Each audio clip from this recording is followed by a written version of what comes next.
안녕하세요. 오늘은 열왕기상 13장의 말씀을 가지고 하나님의 말씀을 끝까지 지키는 믿음, 이런 제목으로 함께 은혜를 나누죠. 오늘은 여로보암 왕을 책망하기 위한 젊은 선지자가 등장을 합니다. 그런데 오늘 이 말씀을 통해서 우리가 굉장히 이해할 수 없는 부분들을 볼 수가 있고요. 왜 하나님께서 이렇게 하시는가에 대한 의문을 갖는 장면들이 나옵니다. 이런 것이죠. 오늘 이 여로보암 앞에 늙은 선지자가 있고 젊은 선지자가 있습니다. 그런데 이 젊은 선지자는 늙은 선지자와 달리 하나님의 바른 복음을 여로보암에게 전한 사람이라고 볼 수가 있습니다. 아마도 이 늙은 선지자가 여전히 베델에 남아있는 것으로 볼 때 여로보암의 그 어떤 종교 친화 정책에 동조한 사람이 아닌가 볼 수가 있는 거죠. 그래서 이 늙은 선지자는 젊은 선지자를 유혹하기 위해서 하나님 말씀을 받지 않았음에도 그가 자신도 하나님의 말씀을 받았노라고 거짓말을 쉽게 합니다. 어떤 얘기냐면 이 늙은 선지자가 젊은 선지자의 바른 말씀 전하는 것을 보고 자기 집에 가서 그를 대접하고 싶어 했습니다. 근데 젊은 선지자가 하나님 말씀에 이곳에서 떡도 먹지 말고 물도 마시지 말고 바로 돌아가라는 그 하나님 말씀을 들었기 때문에 그것을 거절하죠.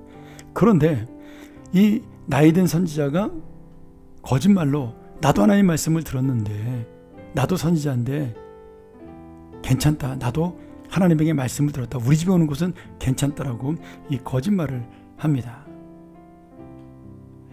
그런데 참 놀랍게 이렇게 거짓말을 한 늙은 선지자, 나이 많은 선지자는 아무 문제가 생기지 않고요.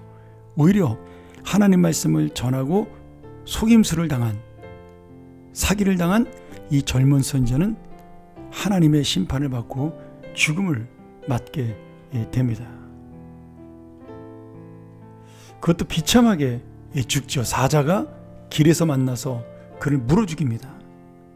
아니, 정말 자신의 사명을 감당해서 여로보암 앞에 하나님 말씀을 전하고 올바르게 살려고 애를 썼는데, 그리고 이 젊은 선지자는 자신의 잘못이 아니라 그 나이 많은 선지자의 거짓말이 속아서 그를 따라 집에 가서 먹고 대접을 받게 되었는데, 왜 젊은 선지자가 벌을 받고 나이 많은 선지자는 잘 사는가?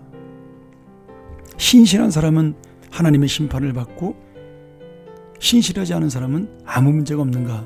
이러한 우리에게 의문점을 줍니다.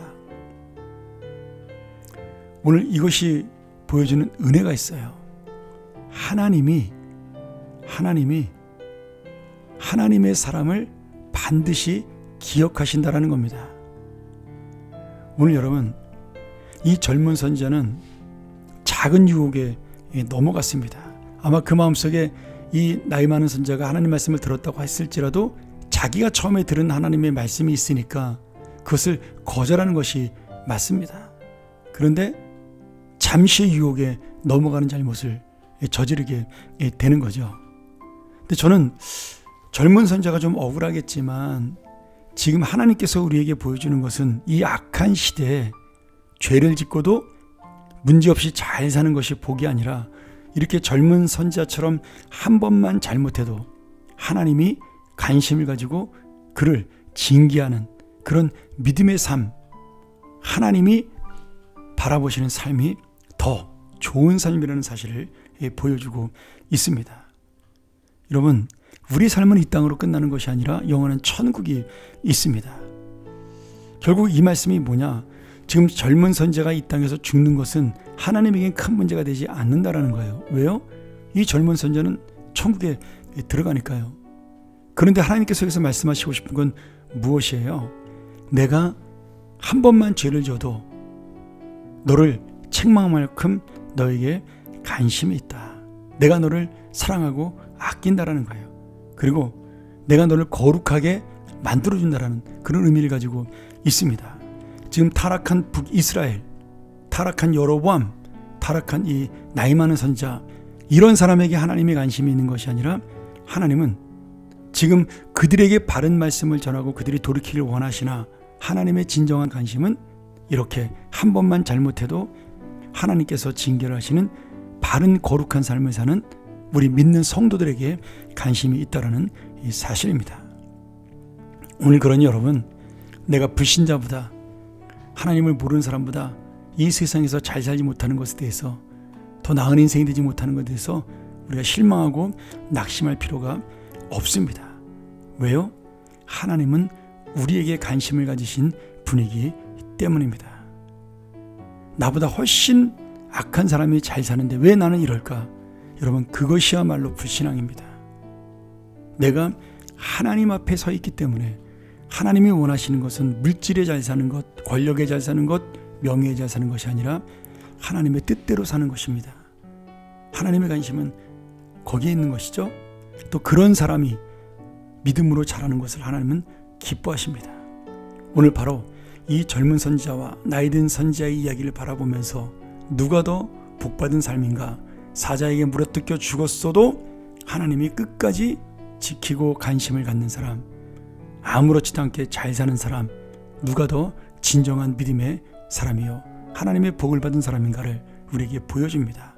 오늘 여러분 다시 한번 하나님의 징계를 받는 거룩한 사람이 되길 원하고요, 하나님의 관심을 받는 사랑받는 자녀가 되기를 간절히 축원합니다. 함께 기도하겠습니다. 하나님 아버지, 우리가 하나님 앞에 거룩하게 산다는 것, 믿음으로 산다는 것이 얼마나 어렵고 힘든 것인지를 이 말씀을 통해 다시 한번 깨닫습니다. 그러나 그렇게 살아가기 위해서 몸부림치는 자들을 하나님이 사랑하고 관심을 가지고 끝까지 함께 하신다는 사실 또한 우리가 믿습니다. 오늘 젊은 선지자의 죽음을 통하여 그 죽음조차도 하나님의 뜻과 섭리 가운데 있다는 사실을 기억하면서 내가 다시 한번 하나님의 관심을 받고 사는 거룩한 자, 영원한 생명을 보장받은 믿음의 자녀가 될 수 있도록 함께하여 주시옵소서. 예수님의 이름으로 간절히 기도합나이다. 아멘.